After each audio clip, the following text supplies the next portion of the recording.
Chào mừng quý nhà đầu tư đang đến với chương trình Hot Sector của công ty chứng khoán Miraxet Việt Nam. Tôi là Diệu Ái, chuyên viên tư vấn, người sẽ đồng hành cùng quý nhà đầu tư trong chương trình ngày hôm nay. Chương trình ngày hôm nay của chúng ta sẽ đến với ngành phân bón, kỳ vọng từ sự phục hồi, và chúng ta sẽ cùng chào đón anh Tiến Hưng, chuyên viên phân tích cao cấp của công ty chứng khoán Miraxet Việt Nam. Xin chào anh Hưng. Xin chào Diệu Ái và quý nhà đầu tư. Dạ vâng, thì đầu tiên anh Hưng có thể cho em biết rằng đối với phân bón thì có nhiều loại như kali, NPK, ure, thì Việt Nam hiện tại đang sản xuất loại nào vậy anh Hưng? Thì như em cũng vừa chia sẻ thì hiện tại có rất nhiều cái phân bón được sản xuất toàn khắp thế giới. Tuy nhiên thì phân ure là chiếm tỷ trọng sản xuất cao tại Việt Nam bởi do nguyên nhân từ cái nguồn nguyên vật liệu đầu vào khi sản xuất phân ure là khí tự nhiên, thì cái nguồn khí trong nội địa là đủ đáp ứng cho cái nhu cầu sản xuất trong nước. Thì cũng theo Bộ Công Thương thì nhu cầu tiêu thụ phân bón của Việt Nam vào khoảng 11 triệu tấn mỗi năm với các loại như là ure, DAP, NPK và kali. Thì trong đó thì phân ure chiếm tỷ trọng sản xuất lớn nhất với tổng công suất ước đạt là 3 triệu tấn một năm. Thì như hồi nãy anh đã có chia sẻ thì phần lớn thì cái nguồn khí đầu vào để cung cấp cho sản xuất phân ure là đến từ trong nước như các mỏ Bạch Hổ, Nam Côn Sơn. Còn riêng kali thì là Việt Nam phải phụ thuộc hoàn toàn vào nguồn nhập khẩu. Thì bên cạnh đó thì nhu cầu ure cho sản xuất nông nghiệp trong nước thì chỉ chiếm đâu đó khoảng có 1,6 cho tới 1,8 triệu tấn.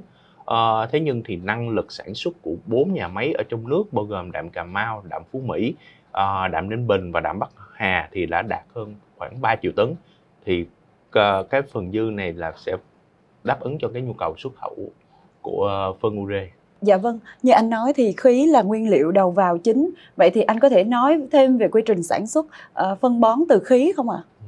Khí tự nhiên sau khi mà được trải qua quá trình khử lưu huỳnh và nhiều phản ứng phức tạp sẽ thu ra được là khí NH3 nguyên chất. Thì NH3 nguyên chất đó là một cái nguyên liệu đầu vào chính cho sản xuất và tạo hạt ure ở trong quá trình sau đó. Thì trong quá trình khai thác, dầu và khí tự nhiên thường được tìm thấy và khai thác cùng nhau nên có mức độ khá cao tương quan về giá. Dạ vâng, vậy thì làm sao để mình biết được giá khí hiện tại như thế nào? Anh Hưng có thể chia sẻ giúp em được không ạ? Nhìn trên chart đồ thị thì trong quá khứ thì hiện tại thì giá dầu sẽ được dự báo là rơi vào khoảng mức là từ 75 cho tới 80 đô cho một thùng. Thì nhìn trên đồ thị em có thể thấy thì sau khi mà chạm đỉnh ở vùng đỉnh là 120 đô trên một thùng trong giai đoạn khủng hoảng năng lượng toàn cầu vào những năm 2022 thì giá dầu đã có sự điều chỉnh và ổn định dần ở trong những cái năm tiếp theo sau đó và đang duy trì ở quanh mức là khoảng 80 đô một thùng. Thì trong năm 2023 và 9 tháng đầu năm 2024 thì giá dầu nếu em theo dõi thì giá dầu không có quá nhiều sự biến động và duy trì ổn định qua mức này. Bên cạnh đó thì giá than cốc cũng là một cái nguyên liệu mà có thể sử dụng để thay thế cho việc mà khí đầu vào để sản xuất ra phân bón. Thì bên giá than thì cũng sẽ tương tự như cái giá dầu, là cũng khi mà khủng hoảng năng lượng toàn cầu được diễn ra năm 2022 thì giá than cũng có một phần nào đó là đạt đỉnh ở quanh vùng là 450 đô trên một tấn. Thì bên cạnh đó sự suy giảm này chủ yếu từ đến nhu cầu sản xuất điện và thép được sử dụng than có dấu hiệu chững lại, cho nên khiến giá than có những đầu năm 2023 thì giá than lại có phần mà sụt giảm mạnh hơn so với giá dầu. Và em có thể thì nhìn thấy thì hiện tại thì giá than nó đang giao dịch quanh cái vùng ngưỡng giá trung bình trong 9 tháng đầu năm trở lại đây, quanh 2024.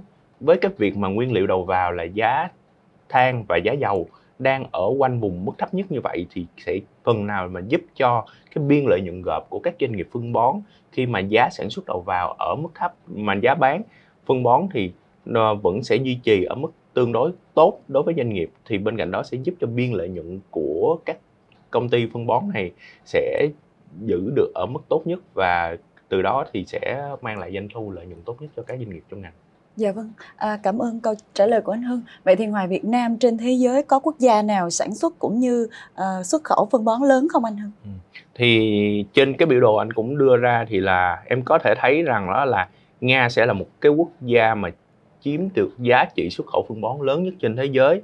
Thì theo số liệu của Tramap vào năm 2023 thì cái sản lượng mà xuất khẩu phân bón của Nga là chiếm 16% tổng giá trị phân bón toàn cầu, ước đạt là 15,2 tỷ USD. Thì tuy nhiên thì mức này đã có phần nào đó ghi nhận sụt giảm khá là mạnh, là khoảng 27% so với năm 2022. Thì nguyên nhân đến từ những cái việc mà lệnh cấm trừng phạt đối với Nga ở trong cái cuộc chiến mà giữa Nga và Ukraine diễn ra ở trong năm 2023. Thì điều này cũng đã phần nào tác động đến cái giá phân bón của toàn cầu. Còn bên cạnh đó thì em có thể thấy thì Brazil, Ấn Độ và Mỹ thì luôn là nằm ở trong top 3 thị phần nhập khẩu phân bón trên toàn thế giới. Trong đó thì Brazil luôn chiếm là đâu đó khoảng 14 cho tới 16% tổng giá trị xuất khẩu. Còn Ấn Độ là chiếm khoảng 10,2% và Mỹ thì là quanh khoảng 10%. Thì tương ứng với giá trị là 14,6 tỷ USD. Nguyên nhân là tại vì Brazil là cái đất nước mà sẽ khá là nổi tiếng với các cây ngắn hạn như là cây cà phê, cho nên cái nhu cầu sử dụng phân bón đối với cái sản phẩm này khá là cao, cho nên vì vậy là đất nước này cái nhu cầu cái nhập khẩu phân bón đang dẫn đầu. Dạ vâng, vậy thì Việt Nam chúng ta sản xuất hay chúng ta có xuất nhập khẩu phân bón không anh? Thì như hồi đầu anh cũng đã chia sẻ thì cái nhu cầu mà tiêu thụ phân bón ở trong nước chỉ rơi vào đó là khoảng 1,6 cho đến 1,8 triệu tấn. Nhưng mà tổng khả năng mà sản xuất được của phân bón ure của Việt Nam là lại hơn 3 triệu tấn. Thì điều này sẽ phần nào dư ra cái phần mà khoảng hơn 1 triệu đó. Thì điều này sẽ phần nào là sẽ giúp xuất khẩu lớn nhất ở thị trường Campuchia. Bên cạnh đó, còn nếu mà xét về nhập khẩu thì do Việt Nam chỉ có thể tự cung tự cấp về nguồn nguyên liệu sản xuất về ure, cho nên những cái phân bón khác như NPK hay kali là hoàn toàn phụ thuộc vào phần mà nhập khẩu. Thì trong năm 2023 thì Việt Nam đã nhập khẩu hơn là 4,1 triệu tấn phân bón. Thì với phân kali thì được chủ yếu nhập khẩu từ Nga, Belarus và Canada. Tuy nhiên mà đáng chú ý nhất là khi mà Trung Quốc thì giữ vai trò là đối tác cung cấp chính cho loại phân là DAP của mình và một số loại phân bón khác, và góp phần đảm bảo cho việc mà sản xuất và cũng cung ứng các loại phân khác ngoài ure cho môi trường nội địa. Thì tuy nhiên thì là hiện tại thì Trung Quốc đang có những cái chính sách mà hạn chế sản xuất phân bón và chỉ tiết giảm lại là đủ cung cho thị trường nội địa để nhằm bảo vệ môi trường. Thì điều này sẽ phần nào giúp được các doanh nghiệp phân bón ở trong nước có thể giảm cái áp lực cạnh tranh đối với các phân bón nước ngoài như của Trung Quốc. Dạ vâng, vậy thì theo em nghĩ rằng hầu hết các cây trồng đều dùng phân bón trong trồng trọt và sản xuất. Vậy thì trong đó có những cái cây nào mà sẽ dùng phân bón nhiều hơn không? Anh có thể chia sẻ cụ thể hơn giúp em nhé. Thì như hồi nãy anh cũng đã nói thì là đối với các cây mà ngắn hạn như là lúa, ngô, cà phê thì cái nhu cầu mà cái sử dụng phân bón khá là nhiều để nhằm đáp ứng được cái việc mà duy trì cái sản lượng cho ra hạt và cho ra cái sản phẩm. Thì trên đồ thị em cũng có thể thấy là từ năm 2010 cho đến năm 2014 thì diện tích lúa Việt Nam đã đạt đỉnh với hơn 7,5 triệu ha. Điều này đến từ cái chính sách mà trong cái giai đoạn đó khi mà nhà nước Việt Nam đang thúc đẩy cái việc xuất khẩu gạo và lấy nông nghiệp là làm mũi nhọn kinh tế làm xuất khẩu. Thì tuy nhiên thì sau những cái giai đoạn đó là từ năm 2014 và trở lại gần đây thì em có thể thấy diện tích những cái cây trồng ngắn hạn này đang có xu hướng giảm. Nguyên nhân bởi một phần là cái việc những nhà nông dân đã có xu hướng về chiến lược đa dạng hóa cây trồng và chuyển sang những cây trồng khác mang lại hiệu suất kinh tế tốt hơn, hoặc là có thể chuyển sang là cái việc mà bán đất và chuyển thành những cái khu công nghiệp. Tuy nhiên thì cái việc đó phần nào cũng sẽ khiến cho tụi anh dự báo là cái nhu cầu phân bón sẽ có thể gia tăng. Thì theo Hiệp hội Phân bón Thế giới là AFA thì dự báo thì nhu cầu tiêu thụ phân ure sẽ tăng khoảng 6% trong giai đoạn là từ năm 2024 cho tới năm 2028. Thì riêng Việt Nam ở cái Ario Monitor đã dự báo rằng tiêu thụ ure trong năm 2024 sẽ là tăng khoảng 13% so với cái niên vụ của năm trước đó là năm 2022 và năm 2023. Thì nguyên nhân là đến từ là cái việc mà nguồn cung xuất khẩu gạo của thế giới vẫn chưa được cải thiện, và xuất khẩu nông sản của Việt Nam kỳ vọng tích cực và giúp gia tăng lượng phân bón tiêu thụ. Dạ vâng, nếu như mà nhu cầu mà đang dự báo tăng trưởng như vậy thì anh Hưng có thể chia sẻ cụ thể hơn về giá phân bón trên thế giới hiện tại được không ạ? Thì hiện tại thì sau một cái giai đoạn khủng hoảng toàn cầu và khủng hoảng về lương thực của những cái chuỗi năm 2022, 2023 thì giá phân bón đã đạt đỉnh. Tuy nhiên thì sau một cái giai đoạn tạo đỉnh như vậy thì với các việc mà Trung Quốc chuẩn bị mở cửa lại thị trường và nhu cầu tiêu thụ phân bón toàn cầu đang có những dấu hiệu giảm, thì đã khiến cho giá phân bón đã gần như là đi ngang ở trong cái vùng giá thấp nhất và trong khoảng 2 năm trở lại đây. Thì là điều này cũng sẽ phần nào giúp cho cái việc với cái dự báo hồi nãy của tổ chức toàn cầu thì khiến cho giá phân bón phần nào sẽ từ cái mức nền thấp này sẽ có những cái xu hướng mà cải thiện tích cực khi mà cái nhu cầu tiêu thụ dần được hồi phục, và cái biện pháp mà hạn chế của Trung Quốc khiến cho cái lượng xuất khẩu phân bón đi ra thế giới có phần nào đó bị hạn hẹp thì sẽ giúp cho giá phân bón trong tương lai anh kỳ vọng sẽ phục hồi.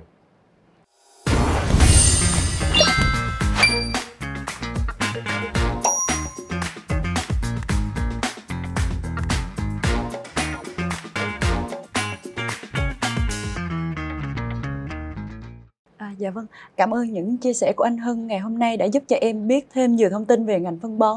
Cũng đúng lúc em đang tìm hiểu về mã đạm Cà Mau cũng như đạm Phú Mỹ. Thì không biết về cá nhân anh có đánh giá gì về hai mã này không ạ? Thì nếu như em đã nói em đã tìm hiểu về hai ngành này thì em có thể chia sẻ cùng anh với lại quý nhà đầu tư về việc là kết quả kinh doanh của hai mã này ở trong 9 tháng đầu năm được không?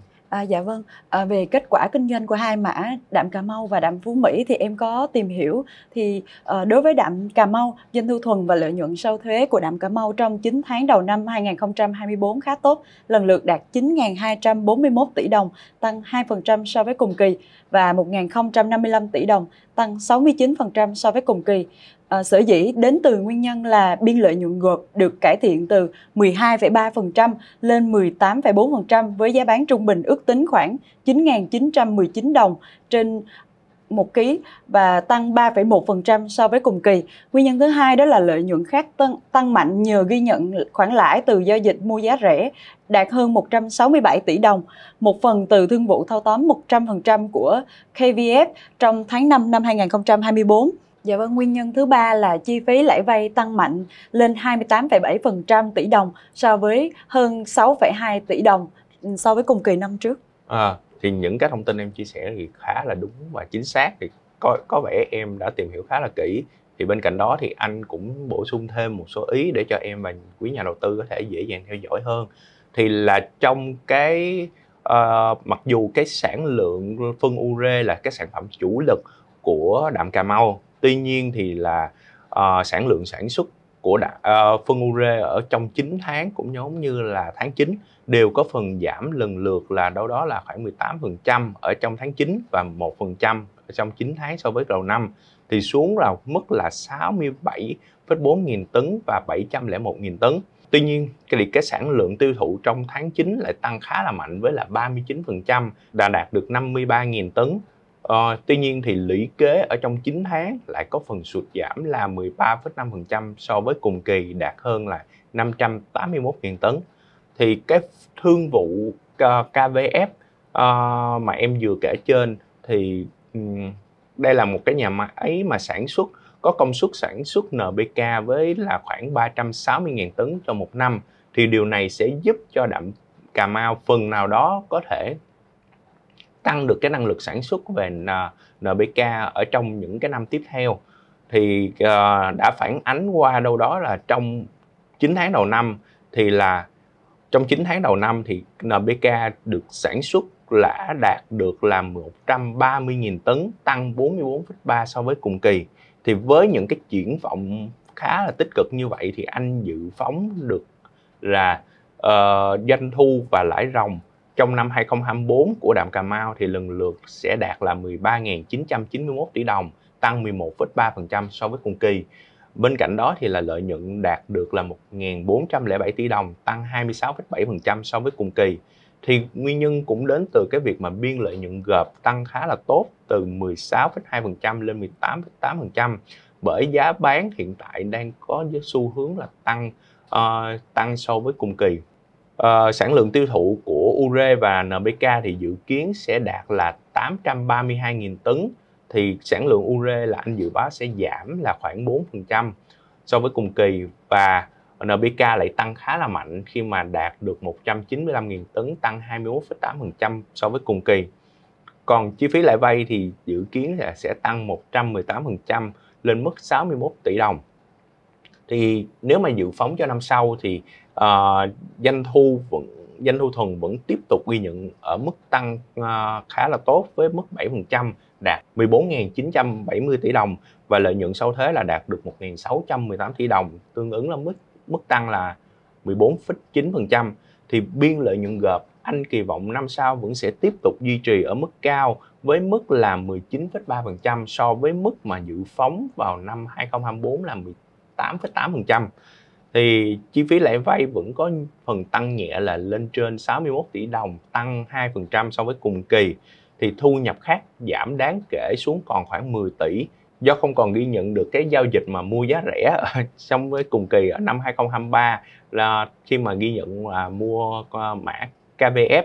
Điều này sẽ giúp cho EPS dự phóng của năm 2025 thì ước đạt là 2.977 đồng cho một cổ phiếu, thì tương ứng với mức PE dự phóng là đạt khoảng là 12,4 lần, thì ngang với mức PE trung bình 5 năm.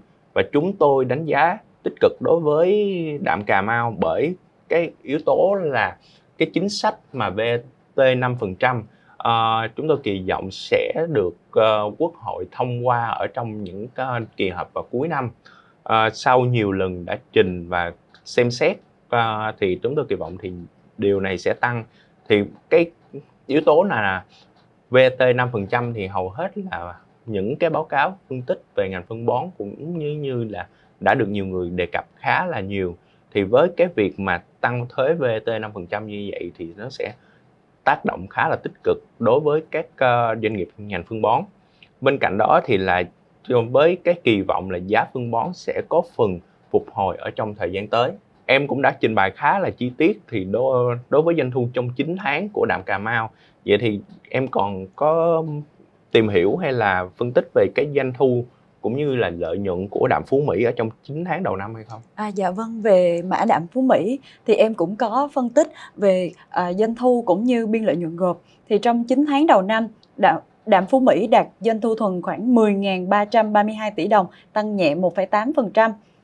Và lợi nhuận sau thuế đạt 569 tỷ đồng, tăng mạnh 30,7% so với cùng kỳ năm trước. Sở dĩ những cái biên lợi nhuận cũng như doanh thu tăng như vậy đến từ việc tăng từ 12,9% lên 14,5% biên lợi nhuận gộp. Và nguyên nhân thứ hai là doanh thu tài chính quý 3 tăng từ 27 tỷ lên hơn 158 tỷ, giúp lũy kế 9 tháng giảm 15,2% so với cùng kỳ. Và nguyên nhân thứ ba đó là chi phí tài chính quý 3 tăng 56% so với cùng kỳ. Trong đó lỗ tỷ giá tăng từ 2,3 tỷ lên 7,7 tỷ và lãi vay tăng 26,6% lên 17,6 tỷ đồng.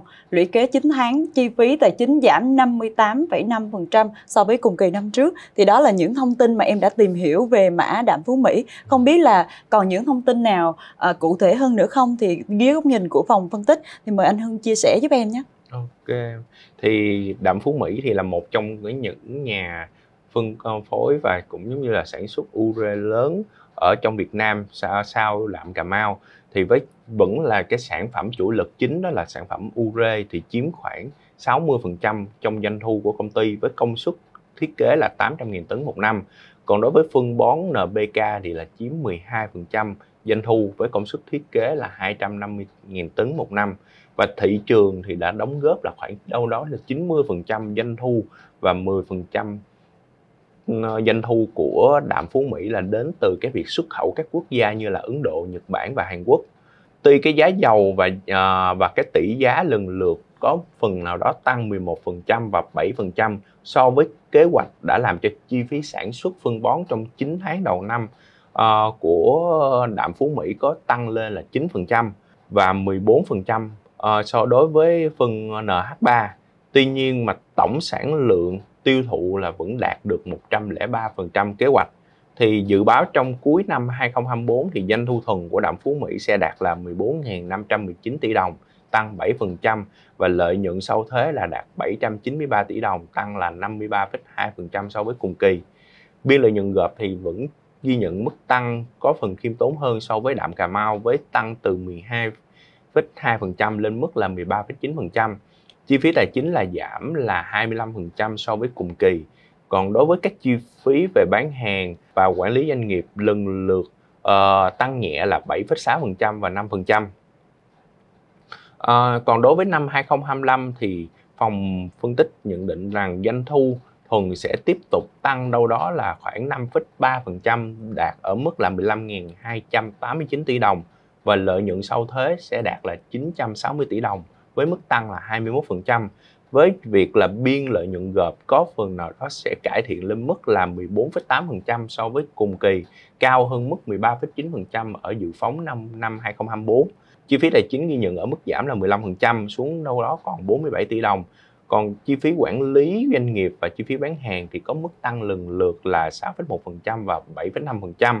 Còn đối với sản lượng tiêu thụ phân bón các loại thì phòng phân tích ước đạt năm 2025 thì đạm Phú Mỹ sẽ đạt là 1,52 triệu tấn, tương ứng với mức tăng là 8,5% so với dự phóng của năm 2024. Điều này sẽ giúp cho EPS dự phóng năm 2025 đạt là 2.453 đồng cho một cổ phiếu. Đây là với mức PE dự kiến là đạt là 13,8 lần. Thì đây là mức thấp hơn trung bình 5 năm của đạm Phú Mỹ. Thì chúng tôi đánh giá tích cực đối với đạm Phú Mỹ. Vì cũng giống như các yếu tố tương tự đối với đạm Cà Mau, đó là yếu tố về chính sách thuế VAT sẽ được thông qua. Điều này sẽ giúp cho doanh nghiệp sẽ đỡ một phần chi phí và giúp cho lợi nhuận sẽ được tăng hơn trong năm tiếp theo khi mà chính sách VAT được thông qua. Bên cạnh đó thì giá phân bón tiếp tục kỳ vọng tăng sẽ là một cái yếu tố hỗ trợ tích cực đối với đạm Phú Mỹ khi mà đang ở cái vùng giá thấp. Dạ vâng, cảm ơn những chia sẻ rất bổ ích của anh Hưng về ngành phân bón. Qua đây, quý nhà đầu tư cũng đã có những thông tin cho mình và có xem xét về mã đạm Cà Mau cũng như đạm Phú Mỹ. Và đến đây, thời lượng của chương trình Hot Sector đã hết. Cảm ơn quý nhà đầu tư đã quan tâm, theo dõi. Đừng quên bấm đăng ký và nút chuông thông báo để không bỏ lỡ số phát sóng nào của chúng tôi. Và bây giờ, Diệu Ái và Tiến Hưng xin chào và hẹn gặp lại.